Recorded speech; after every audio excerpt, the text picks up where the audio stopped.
اللهم صل على محمد وآل محمد. أعوذ بالله من الشيطان الرجيم. بسم الله الرحمن الرحيم، والصلاة والسلام على سيدنا ومولانا أبي القاسم المصطفى محمد وعلى آله طيبين الطاهرين. أعظم الله أجورنا وأجوركم بمصابنا بالحسين عليه السلام، وجعلنا وإياكم من الطالبين بالسهر مع ولي إمام المهدي من آل محمد عليه السلام عجل الله تعالى فرجه الشريف. Chers frères et sœurs, à l'orée de cette nouvelle année officielle musulmane, nous présentons nos condoléances à tous les croyants épris d'amour envers les Ahlul Bayt, la sainte famille purifiée du messager d'Allah, que la paix soit sur elle, dont l'amour est rendu obligatoire par Allah dans le Coran quand il disait Khul la as'alukum alayhi ajran ilal mawadata fil khurba. Ô toi messager d'Allah, dis-leur, je ne vous demande aucun salaire si ce n'est l'amour envers mes proches. Nos condoléances, parce que Muharram est le mois de deuil par excellence, parce que c'est en ce mois, le 10e jour, qu'a eu la tragédie de Karbala, l'effroyable massacre de l'imam Hussein alayhi salam, le représentant d'Allah désigné pour être le successeur de son grand-père Muhammad sallallahu alayhi wa sallam, après son père l'imam Ali et l'imam Hassan, assassiné dans le désert de Karbala avec les membres de sa famille et ses compagnons par celui qui était le calife de l'époque, Yazid, fils de Muawiyah, fils de Abu Sufyan. Que la malédiction divine descende éternellement sur eux. Chers frères et sœurs, nous allons vous lire d'abord le message traditionnel de Maulana Cherif Mohamed Ali Aïdara, guide de la communauté chiite Mousdaïr, notre cher guide, à qui nous présentons nos condoléances pour le martyre de son grand-père, l'imam Hussein.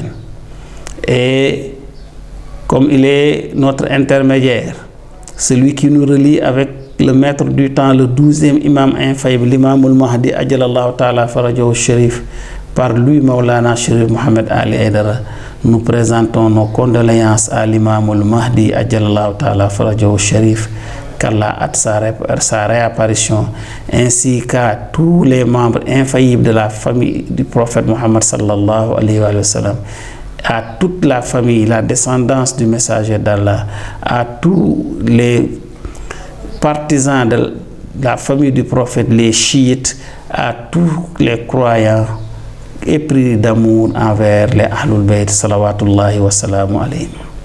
Nous allons donc de ce pas commencer notre intervention par lire pour vous le message de Maulana Cherif Mohamed Ali Aïdara, guide de la communauté chiite Mousdaïr, à l'occasion de Ashura 1443, donc qui est l'an 2021. Par la grâce du nom d'Allah, le miséricordieux par essence et par excellence, paix et salut éternel sur son messager Muhammad et les membres de sa sainte famille purifiée, héritiers du message. Tamkharit Ashura marque le 10e jour du premier mois de l'année musulmane officielle, Muharram. C'est une date mémorable dans l'histoire de l'islam. Cette célébration est considérée par certains comme marquant la fin de l'année musulmane.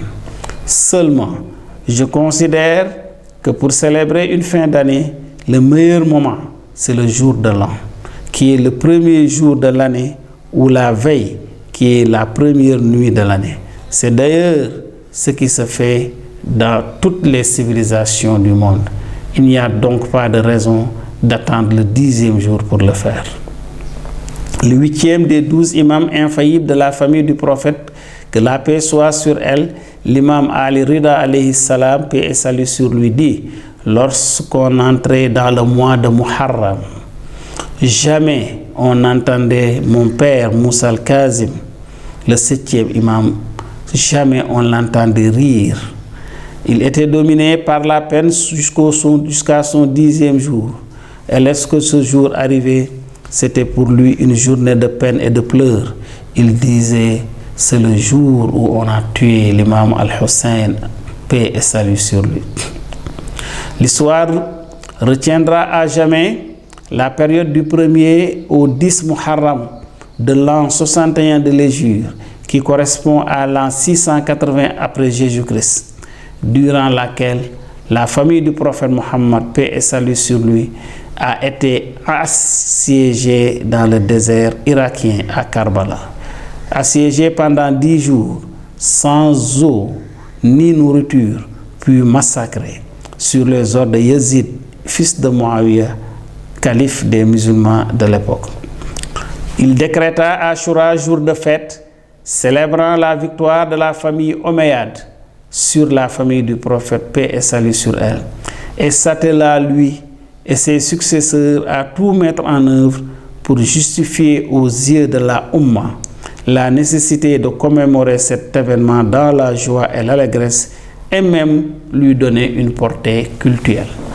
Pour ce faire, ils mirent en contribution tous les savants courtisans et corrompus pour fabriquer des faux hadiths attribués au prophète, paix et salut sur lui et sa famille, pour accorder un caractère saint à cette soi-disant fête.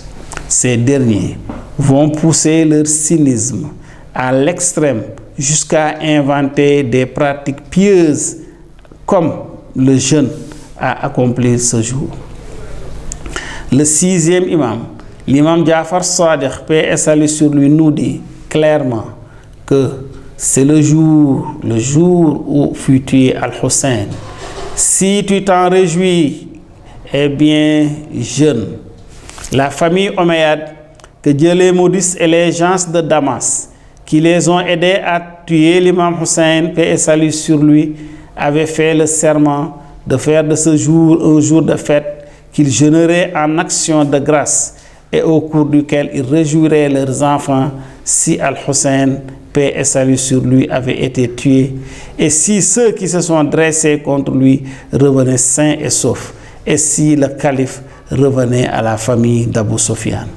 C'est ainsi devenu une sunna dans la famille d'Abu Sufyan et chez leurs partisans jusqu'à ce jour.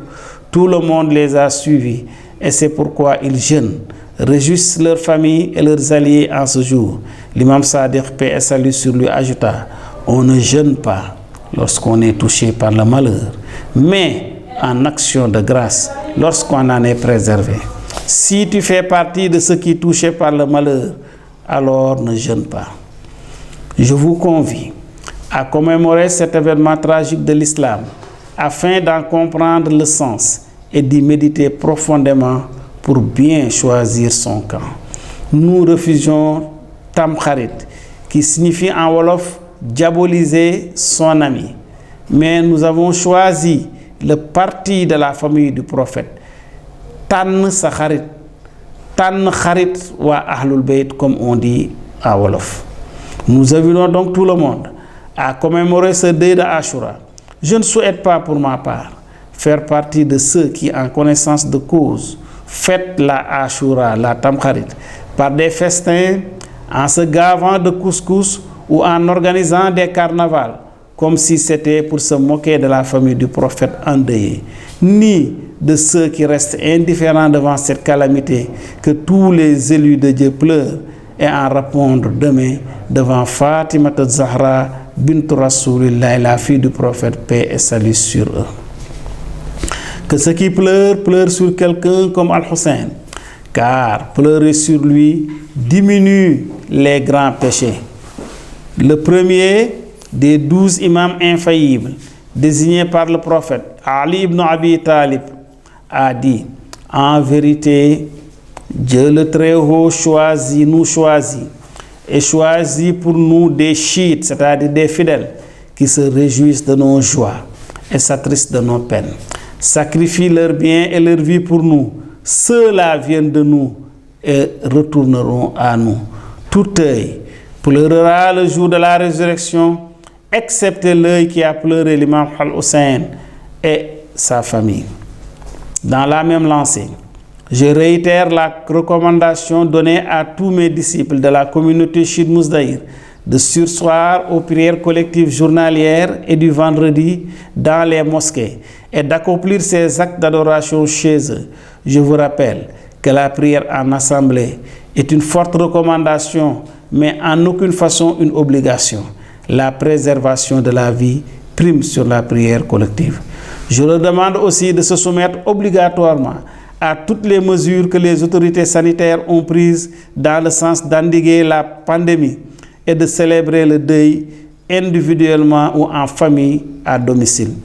Je tiens aussi à rappeler que l'humanité a toujours connu des situations d'épidémie, mais dans des pareilles circonstances, notre bien-aimé messager d'Allah Muhammad, que la paix soit sur lui, et sa famille, et les membres de sa famille purifiés, nous ont toujours ordonné de rester chez nous, d'éviter les déplacements et même les visites de courtoisie pour éviter d'être contaminés ou de contaminer les autres. Donc, nous devons prendre toutes les mesures nécessaires pour nous prémunir de ce fléau et en même temps implorer Allah, nous repentir et retourner à lui par nos prières. C'est pour cette raison que malgré mon désir ardent d'être tout le temps avec mes disciples, mes frères et amis, je suis obligé de me soumettre le premier à ces règles divines.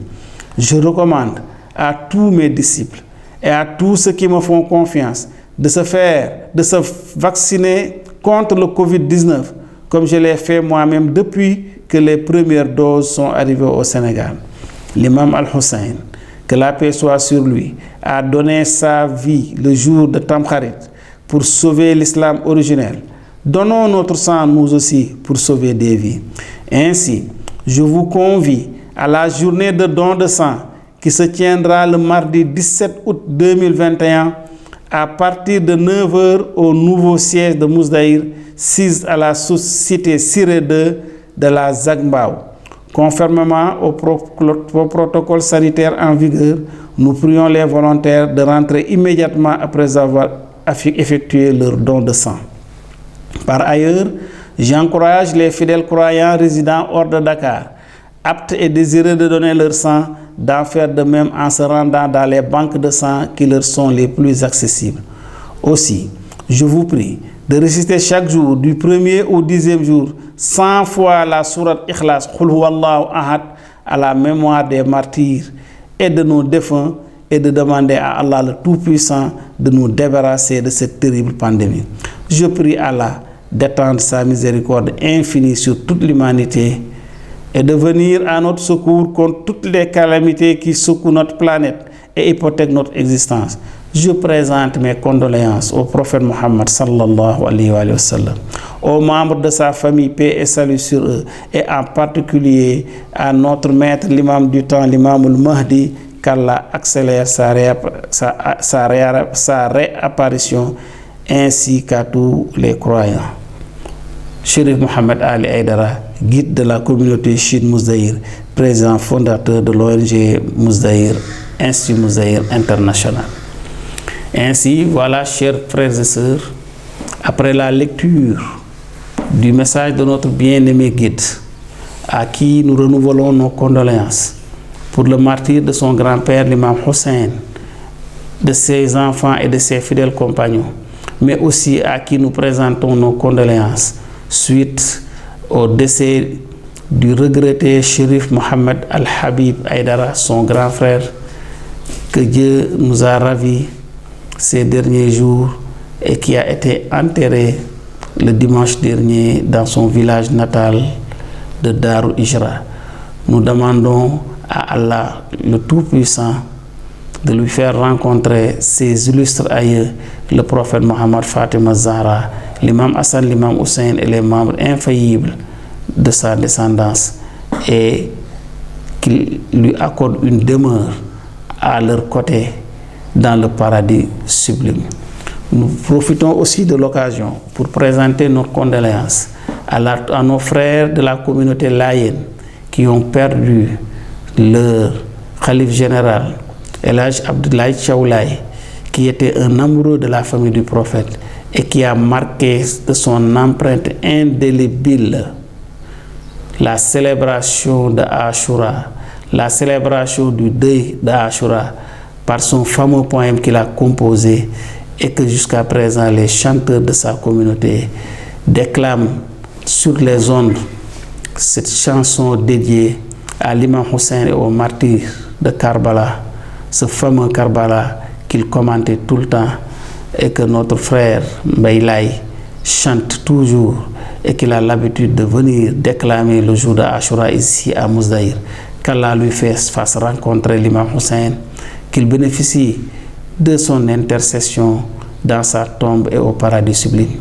Nous présentons aussi nos condoléances à nos familles, à nos frères de la famille de Thiénaba Seck qui ont perdu leur khalife général, Serigne Abdourahim Seck, qui était aussi un amoureux fou de la famille du prophète Mohammed sallallahu alayhi wa sallam, qui a toujours montré cet amour envers la famille du prophète par ses paroles et ses actes, et qui a été toujours du côté de l'imam Hussein alayhi salam, qui a été toujours du côté de ceux qui célèbrent le deuil d'Ashura. Nous présentons aussi nos condoléances à tous nos frères et sœurs qui ont perdu un des leurs à cause de cette pandémie de coronavirus ou pour d'autres raisons. Qu'Allah subhanahu wa ta'ala leur accorde le paradis suprême. Mais nous aussi, nous nous souvenons et nous prions pour la mémoire de El Hadj Rouda Darwish, un des plus fidèles compagnons et souteneurs de Maulana Chérif Mohamed Ali Aïdara, un des plus illustres membres de la communauté chiite Mousdaïr que le Coran nous a ravis l'année dernière. Qu'Allah leur accorde le paradis sublime. Chers frères et sœurs en islam, nous sommes aujourd'hui le 3e jour du mois de Muharram,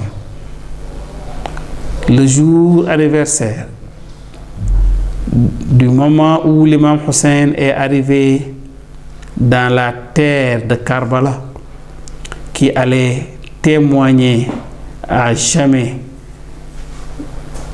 de la plus grande tragédie de l'histoire de l'humanité, où cet élu de Dieu va être massacré avec les membres de sa famille le 10e jour du mois de Muharram. En effet, chers frères et sœurs en islam, l'imam Hussein alayhi salam est arrivé le 2e jour du mois de Muharram à Karbala sous l'escorte de Al-Hur ibn Yazid al-Riyahi, le général que le gouverneur de Koufa, Ubaydallah ibn Ziyad, avait envoyé pour lui barrer le chemin avec mission de l'empêcher d'arriver à Koufa, en lui donnant le choix ou bien de faire le serment d'allégeance à Yazid ou bien de l'arrêter et de lui livrer après la bataille qui allait lui couvrir, qui allait lui coûter la vie, lui et ses compagnons. Et le 3e jour correspond au moment où, arrivé à Karbala, après avoir fait son rapport à Ubaydallah ibn Ziyad, ce dernier lui envoya celui qui allait être le chef des opérations le jour de la bataille de Karbala, Omar ibn Saad, et Ashimr, qui allait être la personne qui va décapiter l'imam Hussein. Ces 2 généraux ont été envoyés en renfort et les renforts se multiplient jusqu'à atteindre le jour de Ashura, le nombre de 3000 soldats qui allaient être mis sous leur commandement. Il faut bien retenir le nom de Omar ibn Saad et de Shimr ibn Zil Jawshan qui sont arrivés avec leurs troupes le 3e jour du mois de Muharram à Karbala. Karbala, Ashura, ces deux mots sonnent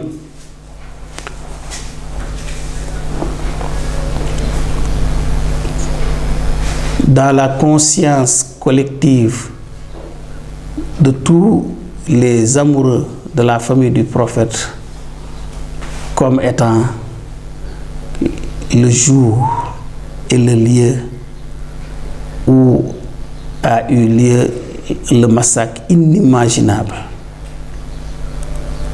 de l'imam Hussein et de ses 72 compagnons. Karbala, Karbala, Karbala. L'imam Hussein, quand il est arrivé le 2e jour après son périple, qu'il a vu quitter Médine, aller jusqu'à la Mecque, quitter la Mecque pour venir en Irak, le 2e jour du mois de Muharram, arrivé dans ce lieu, il s'est tout de suite souvenu de la description qui lui avait été faite par son aïeul, le messager d'Allah, Muhammad sallallahu alayhi wa sallam, sur le lieu où allait se dérouler cette tragédie. C'est ainsi, quand il vit la rivière Al-Qumma, qui est un affluent de l'Euphrate, et qu'il regarda au loin et observa bien la topographie de la vallée, il demanda aux gens comment s'appelle ce lieu. Il lui fut répondu, ce lieu s'appelle Nainava. Il le demanda encore, est-ce que ce lieu n'a pas un autre nom? On lui répondit, si, ce lieu s'appelle Attaf. Il demanda encore, est-ce que ce lieu n'a pas un autre nom? On lui dit, oui, ce lieu a un autre nom, c'est Karbala. C'est ainsi qu'il leva ses mains aux cieux en disant, Allahumma inni a'udhu bika minal karbi wal bala. Mon Dieu, je me réfugie auprès de toi contre le malheur et l'affliction. Parce que al-karb, ça signifie le malheur, et bala, ça signifie l'affliction. Il dit à ses compagnons, descendez de vos montures, nous sommes arrivés au lieu où nous allons rencontrer notre Seigneur. C'est ici que m'a prédit mon ancêtre, le messager d'Allah, Muhammad, que nous allons être tués, nos corps décapités et piétinés par les chevaux. Nous sommes au terme de notre voyage. C'est ainsi qu'ils firent halte à ce lieu. Et l'imam Hussein, il tient son discours mémorable dans lequel il disait à ses compagnons que ceux qui sont venus avec moi dans l'espoir que je vais mener un combat après conquérir des terres et qu'ils vont avoir leur part du butin, que ceux-là sachent que ce ne sera pas le cas. Je suis venu ici pour remplir la mission. Je suis venu ici pour remplir la mission qui m'a été confiée par mon grand-père. Je suis venu ici pour donner ma vie et la vie des miens pour sauvegarder l'islam de mon grand-père. Je suis venu pour ordonner le bien, interdire le mal. Je suis venu pour restaurer la religion de mon père, l'imam Ali ibn Abi Talib, et de mon grand-père, le prophète Mohammed sallallahu alayhi wa sallam. Que ceux qui sont là pour le Seigneur, pour rencontrer leur Seigneur, restent, mais pour que tous ceux qui sont là pour des ambitions mondaines sachent qu'ils sont libres de tout contrat avec moi. C'est à l'issue de ce discours que les 4000 personnes qui l'ont accompagné depuis la Mecque ont tourné le dos et ont rebroussé le chemin. Il ne restait plus avec lui que ses 72 compagnons, dont 18 membres de sa famille et 54 fidèles compagnons. Ce sont ceux-là qui allaient être les héros à jamais immortels de la tragédie de Karbala. Maintenant, chers frères et sœurs, nous allons essayer de retourner un peu en arrière pour voir quelles sont les causes profondes qui ont amené que ce jour-là, deuxième jour du mois de Muharram, et le jour suivant, troisième jour du mois de Muharram, deux armées se faisaient face. Toutes les deux armées se réclamaient de l'islam. Et les deux armées étaient sur le point de se battre pour un combat où l'une des armées sera exterminée jusqu'au dernier soldat. Et ce dernier soldat se trouvait être l'imam Hussein, fils de Ali, fils de Fatima, fille du prophète Mohammed sallallahu alayhi wa sallam. Et ceux qui allaient commettre ce forfait en massacrant de manière aussi ignoble les enfants du prophète, en n'épargnant ni les nourrissons, ni les enfants, ceux-là aussi obéissaient aux ordres de Yezid. Yezid qui était le fils de Muawiyah, lui-même fils de Abu Sufyan et de Hind, ce même Abu Sufyan, qui a combattu le prophète pendant 23 ans pour empêcher que l'islam s'affaiblisse, pour empêcher que l'islam s'établisse. Et en désespoir de cause, après la conquête de la Mecque, Abu Sufyan a demandé aux membres de sa famille de rentrer dans l'islam hypocritement et de continuer le combat à l'intérieur. C'est ce qu'ils firent, jusqu'à ce qu'ils puissent, par des manœuvres extraordinaires, arriver eux-mêmes au califat. Chers frères et sœurs, nous allons retourner un peu dans l'histoire pour voir par quel processus les ennemis invétérés de l'islam et du prophète Mohammed sont arrivés au califat et ont utilisé l'islam, ont utilisé l'armée musulmane pour aller exterminer les membres de la famille du messager de l'islam, du prophète Mohammed sallallahu alayhi wa sallam, ceux-là même qui étaient censés diriger la communauté après le prophète Mohammed, que la paix soit sur eux. En effet, chers frères et sœurs, pendant les 23 ans, tous les 23 ans qu'ont duré sa mission, chaque fois que l'occasion se présentait, le prophète Mohammed sallallahu alayhi wa sallam rappelait à ses compagnons que sa mission est éternelle, mais que lui, sa vie est limitée. Mais Dieu, Allah subhanahu wa ta'ala, a fait de telle sorte que sa mission va se perpétuer jusqu'à la fin des temps. Parce qu'à chaque époque, il y aura un des membres de sa famille qui va prendre le flambeau, qui va avoir les mêmes compétences que lui pour diriger la communauté après lui. Et ces membres de la famille, c'est ceux-là qu'il appelait les imams infaillibles, dont le premier a été l'imam Ali ibn Abi Talib, le second l'imam Hassan, le troisième l'imam Hussein, le quatrième l'imam Ali Zayn al-Abidin, le cinquième Mohamed Baqir, le sixième Jafar Sadiq, le septième Moussa al-Kazim, le huitième Ali Rida, le neuvième Mohamed Taqi Jawad, le dixième Ali Naqi al-Hadi, le onzième Hassan al-Askari et le dixième Imam al-Mahdi Ajalallahu Ta'ala Farajahu Sharif. C'est ce qu'on trouve dans les livres de hadith où le prophète dit que les imams après moi seront au nombre de 12 et tous seront, selon certaines versions, de Quraysh et selon d'autres versions de Bani Hashim. Parce que Dieu ne laissera jamais la terre sans un de ses représentants attitrés pour diriger la communauté. Et chaque fois que l'occasion se présentait, Il présentait l'imam Ali alayhi salam comme étant son successeur. C'est ce qu'il fit le jour où Allah lui donna l'ordre d'appeler les membres proches de sa famille à l'islam en ces termes.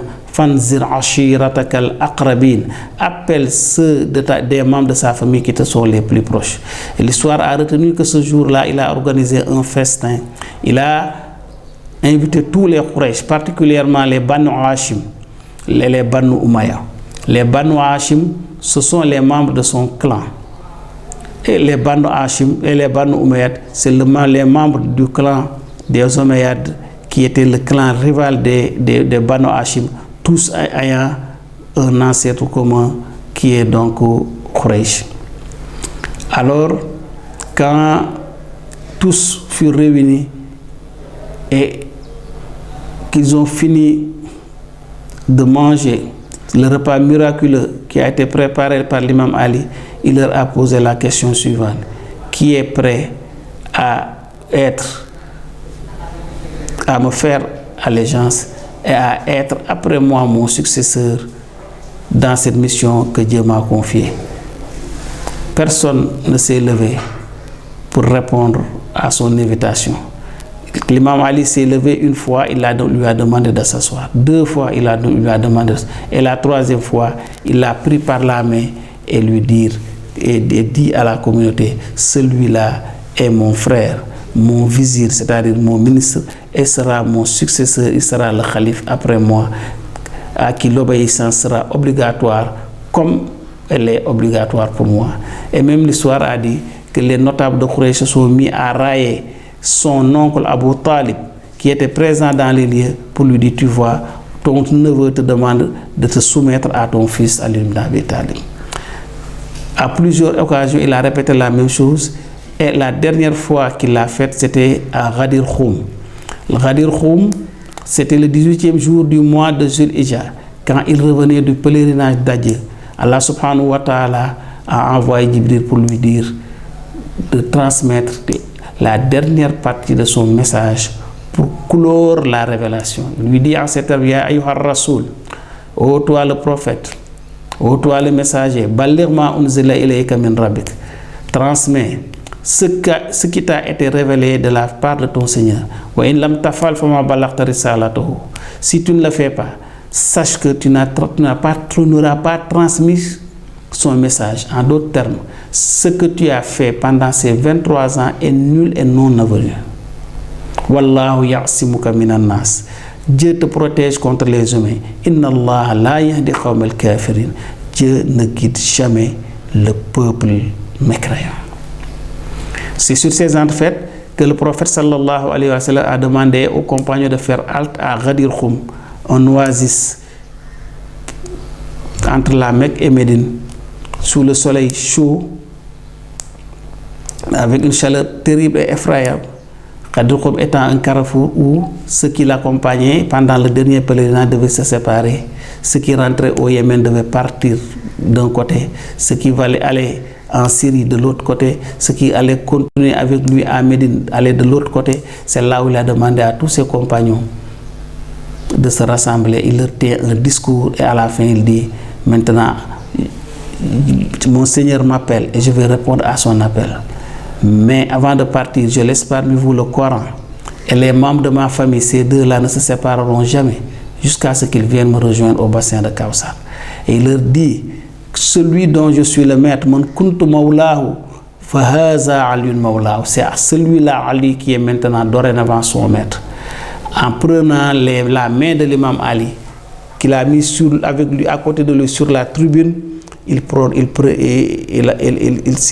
prononça ce décret d'intronisation de l'imam Ali comme son successeur, en disant, man kuntu mawlahu, celui dont je suis le maître, Ali est son maître. Après, il fit la prière suivante, qui est aussi une déclaration. Allahumma wali man wala. Mon Dieu, soit l'ami de celui qui est l'ami de l'imam Ali. Wa hadi man hada. Soit l'ennemi de celui qui est l'ennemi de l'ami. Wansur man nasaru. Aide celui qui l'aide. Warzul man khazalo. Humilie celui qui l'humilie. Man kuntu ana nabiyuhu. Celui dont je suis le prophète. Fa haza aliyun waliyuhu. C'est Ali qui est son maître après moi. Voilà. Et là, il demanda à ses compagnons de venir faire le serment d'allégeance, de renouveler le serment d'allégeance envers lui et de faire le serment d'allégeance à l'imam Ali en le reconnaissant comme son successeur légitime désigné par Allah subhanahu wa ta'ala. C'est ce que firent tous les compagnons présents, dont les premiers ont été Abu Bakr et Omar. Et Omar lui-même disait: bravo, bravo, oh toi, Aboul Hassan, l'imam Ali, tu es devenu notre maître et le maître de tous les croyants. C'est ça qu'on appelle l'événement de Ghadir Khoum. Et c'est après cela qu'Allah a dit au prophète: Al-yawma ya'issa allazina kafaru min dinikum. Aujourd'hui, les mécréants sont découragés de vous faire sortir de votre religion. Fala takhshawhum wakhshawni. Ne les craignez pas, craignez-moi. Al-yawma akmaltu lakum dinakum. Ce jour, j'ai accompli votre religion. Wa atmamtu alaykum ni'mati, et j'ai parachevé sur vous mon bienfait. Wa raditu lakumul islamu dina, et j'agrée pour vous l'islam comme étant la religion. C'est ainsi que prit fin la mission du prophète Mohammed sallallahu alayhi wa sallam. Le prophète remercia Dieu, tenait un discours à tous ses compagnons en ces termes: ce jour marque la fin de la révélation.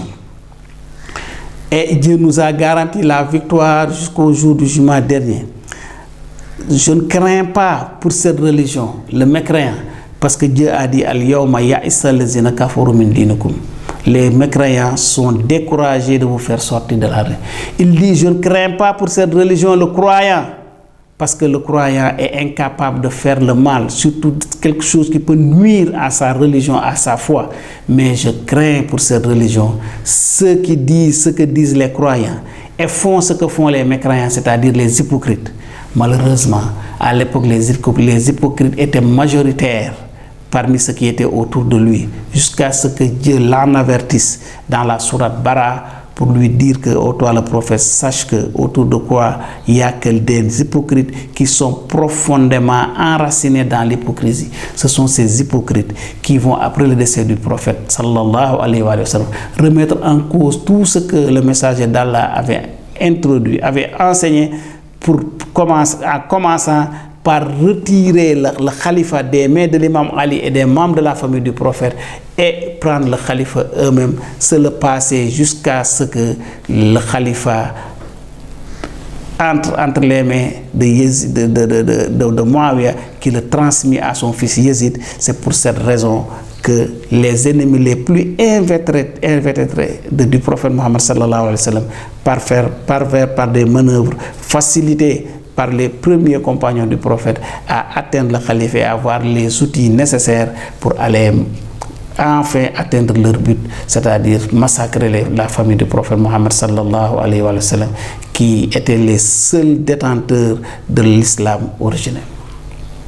Chers frères et sœurs en islam, en effet, après l'événement de Ghadir Khoum, le prophète est rentré à Médine et il allait décéder presque 2 mois après, 72 jours après. Mais sur son lit de décès, sur son lit de mort, le jeudi qui allait précéder le lundi où il rendit l'âme, il a dit à ses compagnons qu'il avait convoqué, parce que sentant le complot qui était en train d'être ourdi, il a convoqué tous les dirigeants, les leaders dans sa chambre pour leur dire: apportez-moi de quoi écrire, je vais vous écrire quelque chose qui va vous empêcher de vous égarer jusqu'au jour du jugement dernier. Quand il dit cela, certains s'empressaient à amener de quoi écrire, et Omar ibn Khattab s'est levé pour dire: n'apportez rien, le prophète délire, le Coran nous suffit. Chers frères et sœurs en islam, arrêtons-nous là pour réfléchir. Premièrement, qu'est-ce qui explique cette attitude de Omar ibn Khattab, qui l'amène à dire que le prophète délire, alors que Allah subhanahu wa ta'ala a dit dans le Coran: wa ma yantiqu anil hawa in huwa illa wahyun yuha. Il ne parle jamais de son propre chef. Tout ce qu'il dit lui a été inspiré par Allah subhanahu wa ta'ala. Et en ce moment fatidique où il allait régler le problème de la Ummah, Omar empêcha qu'on amène de quoi écrire. C'est même pour cette raison que beaucoup de musulmans disent que le prophète était illettré, il ne savait ni lire et ni écrire. Mais mon Dieu, comment un envoyé de Dieu qui apporte par un livre, qu'il dicte aux gens et que ces gens-là écrivent et qu'ils vérifient réellement ce qu'ils ont écrit correspond à ce qu'il dit, comment il peut être analphabète, quelqu'un qui ne sait ni lire et ni écrire, alors que le premier verset qui est descendu, Dieu lui a demandé de lire Bismillah, Iqra bismi rabbika allazi khalaq. Donc le prophète savait lire et écrire toutes les langues du monde. Et ce jour-là, non seulement on l'a empêché de faire ses recommandations, mais on l'a insulté pour le reste du temps en disant qu'il était illettré, en disant qu'il délirait. Et depuis ce jour, il y a eu les deux écoles de l'islam. L'école de Omar ibn Khattab, qui considère que la religion islamique ne doit pas être, les enseignements de la religion islamique ne doivent pas être prises tels que le prophète l'a enseigné, mais peut être prises et interprétées par n'importe qui. Parce que quand le prophète dit « Je vous laisse avec le Coran et les membres de ma famille », Omar ibn Khattab dit « Le Coran nous suffit ». Donc il met à côté les membres de la famille du prophète. Depuis ce jour-là est née l'école de Omar ibn Khattab. Et l'école qui allait subsister, l'école de Ali ibn Abi Talib, des gens qui croient que tout ce que le prophète dit vient d'Allah subhanahu wa ta'ala et qu'on ne doit ni changer, ni ajouter, ni retirer rien de ce que le prophète sallallahu alayhi wa sallam a enseigné, et que le prophète est infaillible, il est protégé contre le délire, contre l'erreur, tout ce qu'il dit comme vient de Dieu, de même que les membres infaillibles de sa sainte famille qui allaient être les 12 imams, parmi lesquels il y avait ce troisième imam, l'imam Hussein, qui a été assassiné par Yazid, fils de Muawiyah, fils d'Abu Sufyan. Que la malédiction d'Allah soit sur eux tous. C'est après cela qu'il y a eu un brouhaha. Il y a eu le désordre dans la chambre du prophète. Et il a demandé à tout le monde de sortir, sauf les membres de sa famille. C'est ainsi qu'ils sont sortis. Et ce qu'il devait confier, il le confia aux membres de sa famille qui étaient présents. Et au décès du prophète, ceux-là même qu'il avait demandé d'aller rejoindre l'armée de Huzaifa pour sortir de la Médine et aller combattre les mécréants, les Romains qui avaient tué Ja'far Tayyar. Dans cette armée devait figurer Abu Bakr et Omar. Ces derniers ont refusé de partir. Dans sa maladie, il s'est levé jusqu'à la mosquée pour dire « Allez, que Dieu maudisse ceux qui refusent d'aller rejoindre l'armée ». Ça n'a fait aucun effet, ils sont restés. Et dès qu'on a annoncé le décès du prophète, pendant que les membres de sa famille s'affairaient pour ses funérailles, ils sont allés se revenir à la Saqifa de Bani Sada pour tirer, pour faire sortir la khalifa des mains et de la maison des membres de la famille du prophète et s'approprier eux-mêmes le khalifa à l'insu des membres de la famille du prophète qui étaient occupés à ses funérailles. Et 3 jours après, quand ils sont venus dans la maison de Fatima salawatullahi wa salam alayha, une délégation conduite par Omar ibn Khattab, par Khalid ibn Walid et par Khunfuz sont venus pour tirer par la force les membres de la famille du prophète à faire allégeance au nouveau calife. Et quand ils ont déclamé la raison de leur venue, Sayyidatuna Fatima, la fille aimée du prophète, la maîtresse des femmes du paradis, qui était devant sa maison, a dit à Omar: qu'est-ce que vous prétendez? Mon père est décédé, vous nous avez laissé le corps et vous êtes parti, et maintenant vous revenez pour nous dire vous avez fait sorte que nous avons fait sortir la khalifa, la succession du prophète de sa maison pour la faire entrer dans notre maison. Est-ce que vous vous réfléchissez? C'est ainsi qu'ils firent marche arrière et revinrent maintenant avec des renforts au moment où la porte de la famille, la porte de la maison du prophète est fermée, et derrière la porte, Omar ibn Khattab s'est écrié: sortez, vous qui êtes là-dedans, pour faire le serment d'allégeance, ou bien je vais brûler la maison. Et Fatima de dire: qui ose parler de brûler la maison où se trouve la fille de votre prophète? Et Omar dit: et alors? Et après il donna l'ordre à ses soldats de brûler la porte, de la défoncer.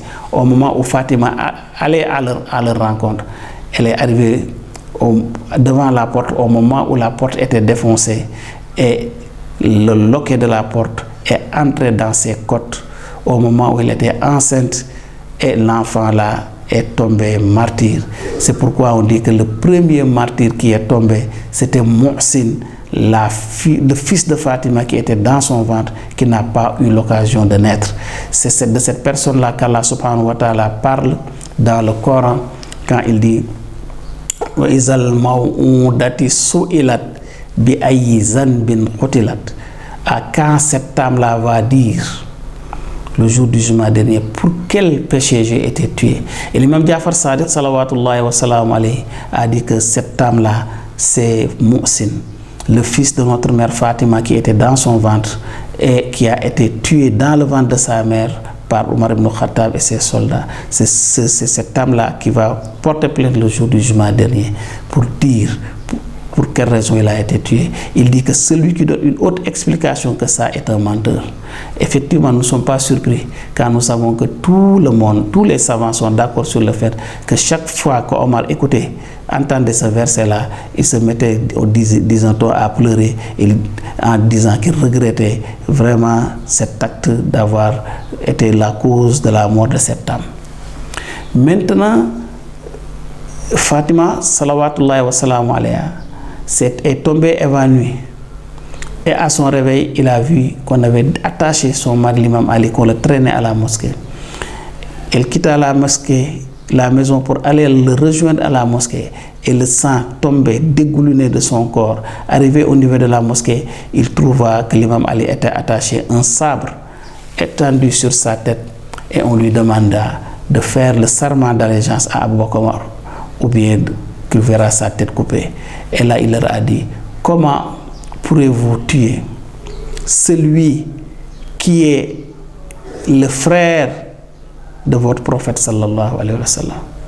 Et Omar ibn Khattab disait, tu n'es pas le frère du prophète. C'est en ce moment-là que Fatima est entrée et s'est écriée, mon père vient de mourir et je suis orpheline. Et vous voulez faire de moi tout de suite une veuve. Je vais de ce pas me plaindre au niveau de mon père, le prophète Mohammed sallallahu alayhi wa sallam. Et il se dirigea vers le tombeau de son père. Salman Farisi nous raconte qu'au fur et à mesure qu'elle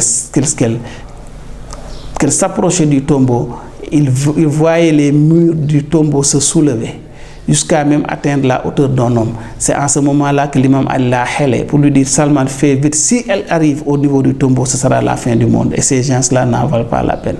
Et Salman dit, je courus jusqu'à ses pieds pour lui dire, oh ma maîtresse Fatima, ton mari te dit de ne pas continuer parce que ces gens-là n'en valent pas la peine. Et quand Fatima s'est arrêtée, Salman dit qu'il a vu le mur du tombeau retourner à leur place. Et c'est après que Abu Bakr et Omar ont décidé de ne plus forcer l'imam Ali tant que Fatima est vivante. C'est pourquoi l'un des plus grands savants du monde musulman, Ibn Khouray, quand il fut interrogé par rapport à ces événements, donnant la réponse suivante.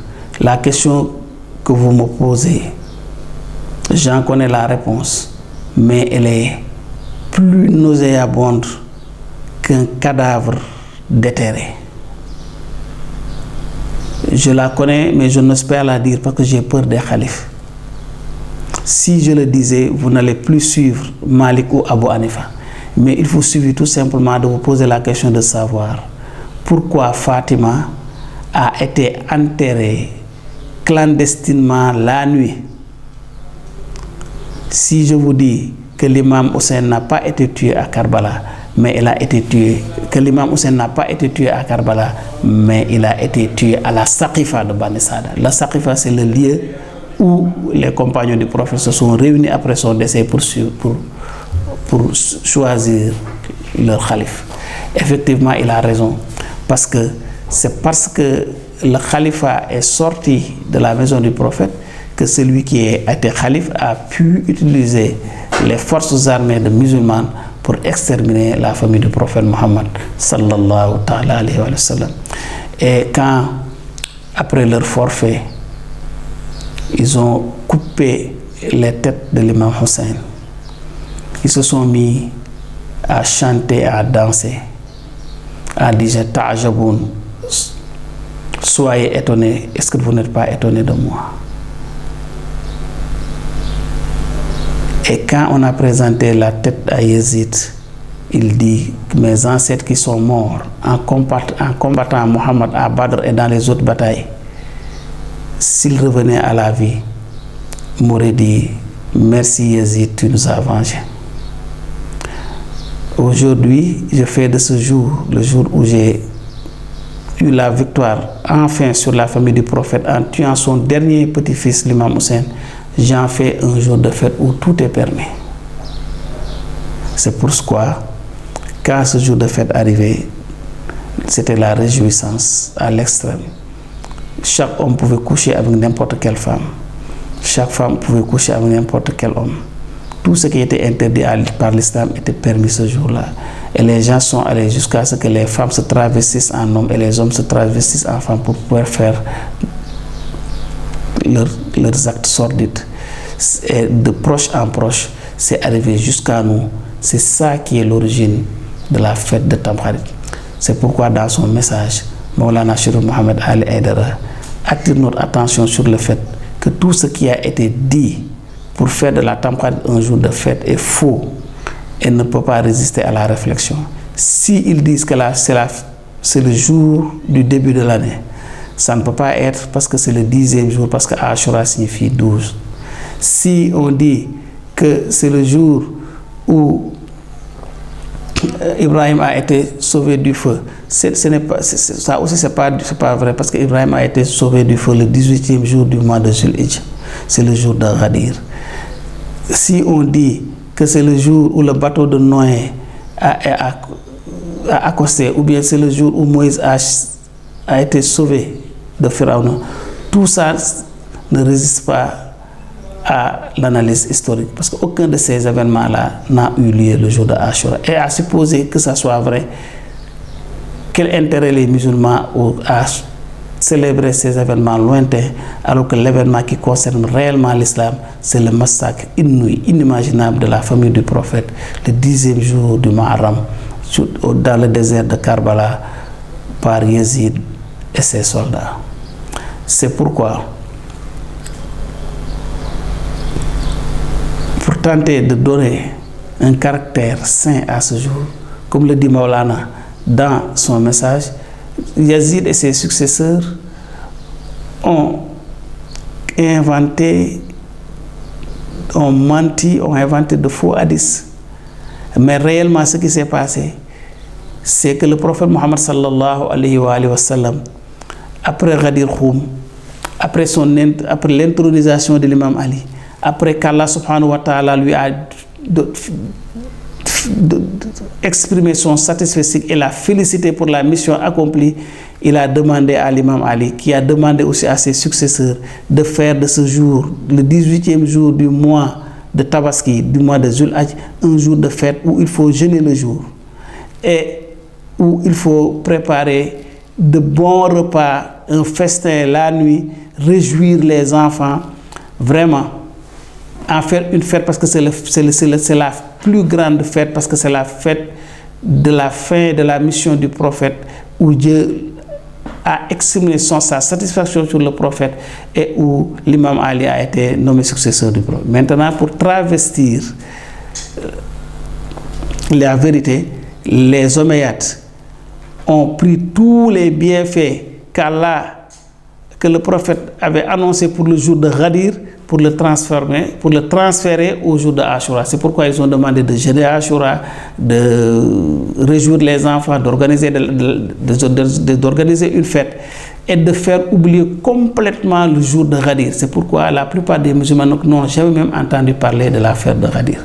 Ce qui fait que, comme l'a dit Maulana Cheikh Mohamed Ali Aidara, que ceux qui fêtent Ashura arrêtent de le fêter et en font un jour de deuil. Que ceux qui en ont fait un jour de deuil aussi en profitent pour voir où ils en sont par rapport au soulèvement de l'imam Hussein, aux raisons profondes qui ont amené l'imam Hussein à se soulever jusqu'à être massacré avec les membres de sa famille à Karbala. Parce qu'il a dit je me suis pas soulevé de gaieté de cœur, ni pour aucune ambition mondaine. Je me suis soulevé pour ordonner le bien, interdire le mal et réhabiliter la religion de mon père et de mon grand-père, de mon père l'imam Ali et de mon grand-père Mohammed sallallahu alayhi wa sallam. Mes très chers frères et sœurs en islam, Inch'Allah Rabbi, dans les jours qui vont venir, nous allons essayer de développer sur l'histoire et les enseignements de la tragédie de Karbala à Ashura. Nous prions Allah subhanahu wa ta'ala de maudire éternellement ceux qui ont tué les membres de la famille du prophète, ceux qui leur ont préparé le terrain, ceux qui ont cautionné ce massacre et ceux qui jusqu'à présent, par leur haine envers la famille du prophète, essaient de perpétuer ce travail initié par les ennemis de la famille du prophète en dénaturant les enseignements de l'islam, en dénaturant les pratiques de l'islam. Qu'Allah subhanahu wa ta'ala nous compte parmi ceux qui vont venger l'imam Hussein aux côtés de son fils l'imam al-Mahdi ajalallahu ta'ala farajahu sharif, qu'il nous fasse compter parmi ceux qui font le bien et l'ordonnent, ceux qui évitent le mal et l'interdisent, que nous soyons des croyants au sens strict du terme بحق محمد وآله طيبين الطاهرين. اللهم لن أول الظالمين ظلم أق محمد وآخر تابعون له ولا ذلك. اللهم الإصابة التي جاءت الحسين والشائعة وبايعت وطابت على قتله اللهم إلعنهم جميعا. السلام عليك يا مولاي يا أبا عبد الله وعلى الأرواح التي حلت بفنائك. عليكم مني جميعا سلام الله أبدا ما بقيت وبقي الليل والنهار ولا جعله الله آخر عهدي مني لزيارتكم. Assalamu ala al-Hussein, que la paix soit sur Hussein, wa ala Ali ibn Hussein et son fils Ali ibn Hussein, wa ala awlad al-Hussein et sur les enfants de Hussein, wa ala ashab al-Hussein et sur les compagnons de Hussein, wa la'natullahi da'iman abadan, que la malédiction divine descende éternellement ala man zalama Hussein, sur ceux qui ont fait du tort à Hussein, wa ala man khatala Hussein, ceux qui ont tué l'imam Hussein, min al-an ila yawmiddin, de nos temps d'aujourd'hui jusqu'au jour du jugement dernier. Allahumma salli ala Muhammadin wa ali Muhammad wa ajil farajahum ya karim. اللهم صل على محمد وآل محمد.